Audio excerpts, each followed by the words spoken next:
I গুরুবর্ধন মাজার পুত্রী বরধন আজ আরো ঘরে করুণাই মাতায় ব্যথায় জীবনে আজ ইন্দ্রাই দেবে গুঞ্জারে সকল দেবতায় আই কপিলারির সঙ্গে গুরু কয়েছিলেন কথা আই প্রথমে গলে কারা পালে বড় বইয়ের হলো আই বড় বটি বলো মাগো গাইলো যার আই গল কারিতে পারবো না মানে খাইব ঘরে আর একটি বোতাকে মা এলার ঘরে ধুলো আই গল কারে বা নাম শুনলেব মা গায়ে মাকে ধুলো আর একটি বোতাকে মা কপাটের আরে আর লাভি দিয়ে পড়ব মা বড় বাসুরে ঘরে আর এসো গো মা ছোট বই আজ কলের নন্দন আই তোমায় কিছু হতে হবে গরুর পালনে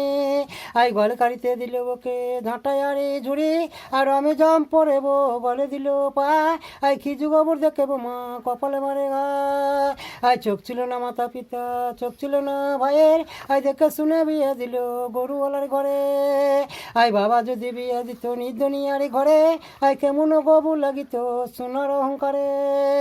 আই সুবুদিরি বটি মাজার কুবুদি ধরিল আই ধরিয়া ঝাঁটার বাড়ি গাবিকে মারিল আই পঞ্চমাসের গর্ব গাবি আরে খসিয়া পড়িল আই কান্দিতে কান্দিতে গাবি চোরে বাড়ি গেল আই ভালো জল গুচ্ছে গেল শ্বশুর বাড়ির পাল আই চালার বাতা ধরেব নাচিতে লাগিল আই সেই পথে আসছিল নীল দুগ্ধবতী আই গিনির কাছে বিধালিছেন লক্ষ্মী ভগবতী আরে এসো এসো মা কপিলা বাড়ি ফিরে এসো আই তোমাদেরই সাক্ষী বকে নর বলি দেবো হাতে 10টি আঙুল নিয়ে পইতে বানাবো হোঁটর মালুই চাকি নিয়ে প্রদীপ তৈরি করব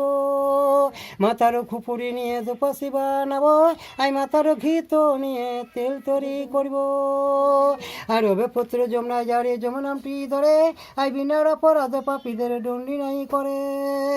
আই 1 লক্ষ ছিল পারে 100 লক্ষ হলো আই বছরে বছরে পালে বাড়ি ফিরে এলো।